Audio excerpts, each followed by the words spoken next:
Всем привет, меня зовут Алла, и в этом видео я хочу показать, как создать вот такую замечательную стеганую заготовочку из самых мелких остатков и обрезков от шитья. Долго тянуть не буду, приступаем. Я подготовила основу и лоскуты. В качестве основы я использую остатки от производства, это синтепон, с двух сторон простеганная ткань. Можно заменить любым утеплителем и использовать обязательно на одной стороне ткань. Это будет в качестве нижней ткани, чтобы слои лучше продвигались под машинкой. То есть с двух сторон ткань не обязательно. Лоскуты. Лоскуты у меня абсолютно разные. И шторная ткань, и атлас, и плащевка. В общем, я их подбирала по цвету. Как вы видите, у меня здесь немножко бежевого, серого и голубого. Сейчас я это все отутюживаю, в том числе заготовку. Мне нужно, чтобы у синтепона ушел объем и осталась только плотность. Отутюживаю и покажу. После проутюжки основа выглядит вот так. Как я и говорила, ушел объем, осталась только плотность. Эту сторону я буду использовать в качестве нижней, так как здесь у меня шов. Это будет сторона, на которую я буду выкладывать. Также я подготовила флизелин, он клеевой. И клеевой стороной я накладываю к себе, просто на заготовку.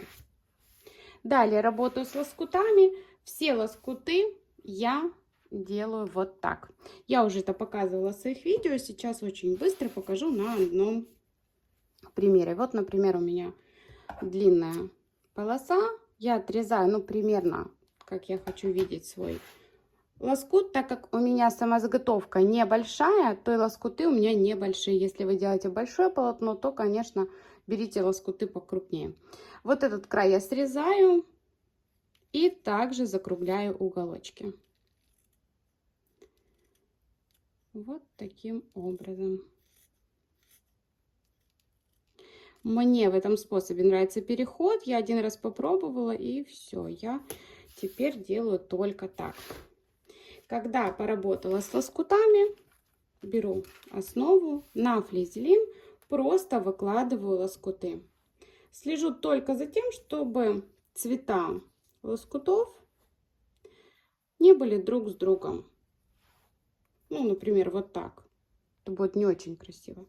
Поэтому беру разные цвета и выкладываю. Где-то больше, где-то меньше. Ну, в общем, мне нужно таким образом заполнить полностью все пространство. Так. В общем, доделываю за кадром и дальше покажу. Лоскуты я выложила, также проутюжила и тем самым закрепила их на флизелине. Далее я беру евросетку или еврофатин и накладываю. Также можно заменить на органзу или любую прозрачную ткань. Часто пишут в комментариях, можно ли ничем не покрывать. Конечно, можно, но тогда край каждого лоскута будет сыпаться. Если у вас, например, джинсовая ткань, мне нравится, как осыпается она, придается такой эффект. Но если, как в моем случае, такие лоскуты, я предпочитаю покрыть и простегать на сетке. Сейчас я скалываю, иду к машинке, стежку буду делать обычной швейной ниткой серого цвета. Я возле машинки, у меня опущены нижние зубчики, лапка для штопки, иголочка номер 90 для джинсы.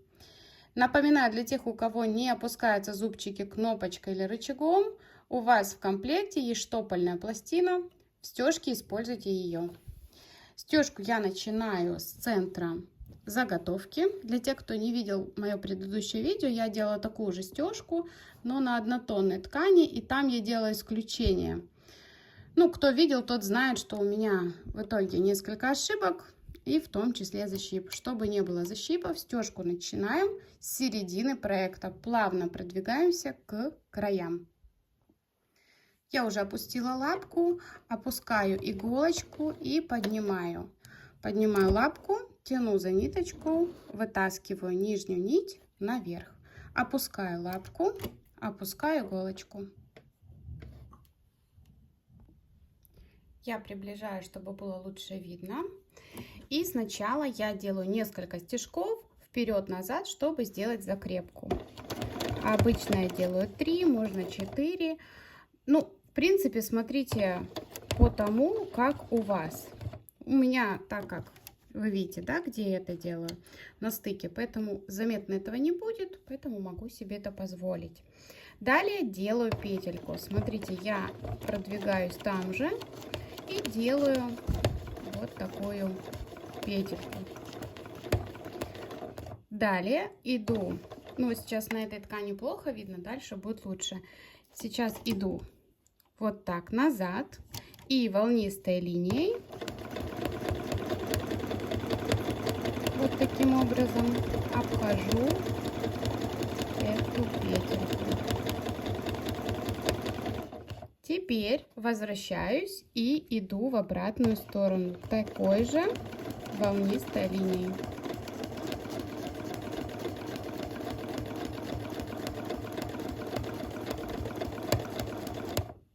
Сейчас я буду делать эту петельку на светлой ткани, будет лучше видно.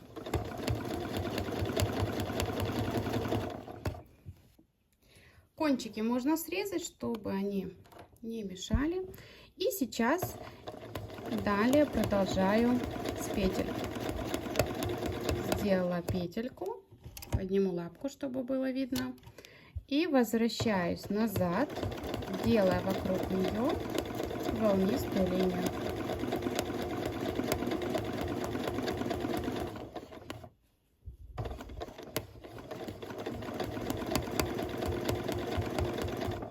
И возвращаюсь.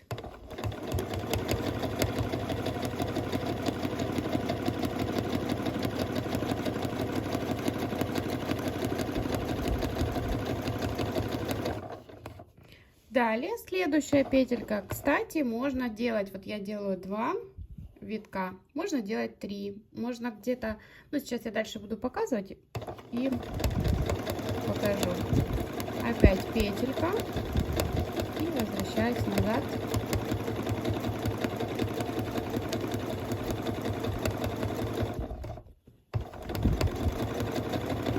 Покажу, как можно сделать переходы.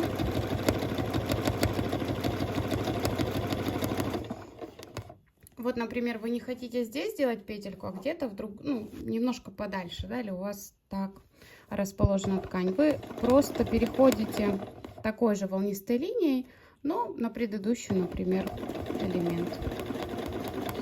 И вот здесь вы хотите уже сделать петельку. Кстати, их можно делать в разном направлении. Это выглядит даже интереснее.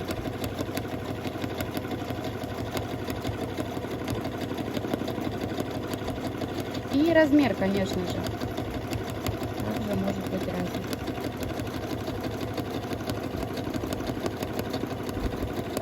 Смотрите, здесь у меня осталось не так много места. Что я делаю? Я возвращаюсь еще на один круг, тем самым заполню вот это пространство.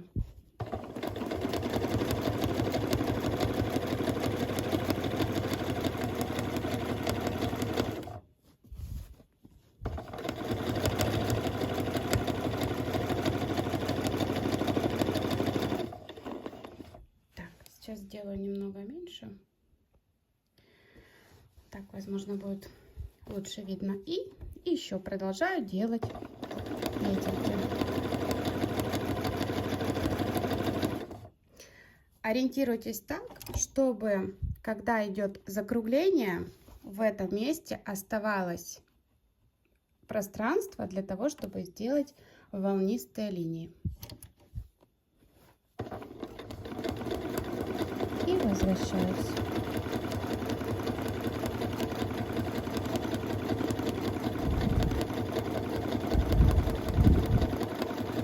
Для тех, кому, возможно, неудобно смотреть такую стежку на лоскутах, здесь все-таки несколько цветов, переходы. Я уже говорила, есть видео, где я делаю это на однотонной ткани. Ссылочку я оставлю. Возможно, там будет нагляднее. Но в целом все, думаю, и так видно и понятно. Рисунок несложный, но при этом выглядит он очень интересно. Так, следующую петельку.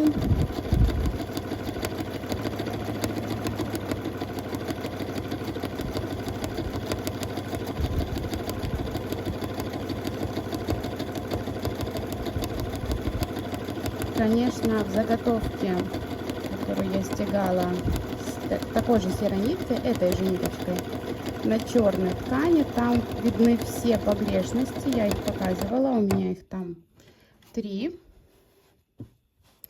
то в таком случае погрешности вообще не нужны. Если вы новичок в стежке, только учитесь, этот способ прям для вас. Цвета могут быть яркие, это тоже очень красиво. Напишите, пожалуйста, в комментариях, какую цветовую гамму вы бы взяли прежде всего. Ну вот для такой стежки. Возможно, в каких-то красных, розовых, желтых тонах.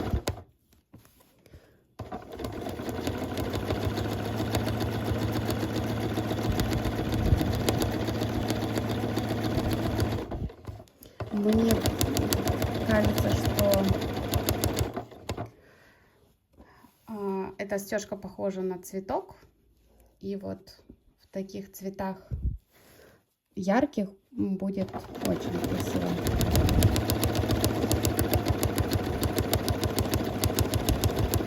Сейчас, кто заметил звук, это переход на другую ткань. Иголочки, особенно где плащевка, она такая вот, издает звуки такие, ну не пугайтесь. У меня же лоскуты с нахлестом, поэтому...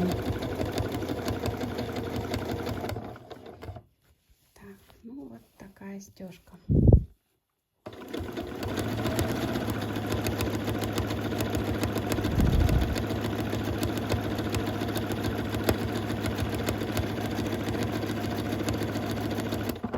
Вот смотрите, опять у меня остается небольшое пространство. Я понимаю, что еще один виточек. Сейчас я вот так прохожу, и все заполнено. Кстати, такая стежка отлично смотрится в одеялах. Так. Смотрите, я продвигаюсь равномерно, то есть практически по кругу. Я заполняю без защипов и заломов. Так.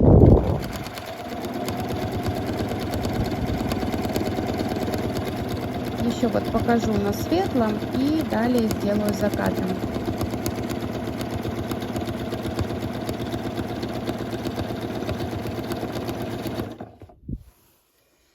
И также я иногда смотрю на лоскуты. Вот мне кажется, здесь логичнее еще одну сделать.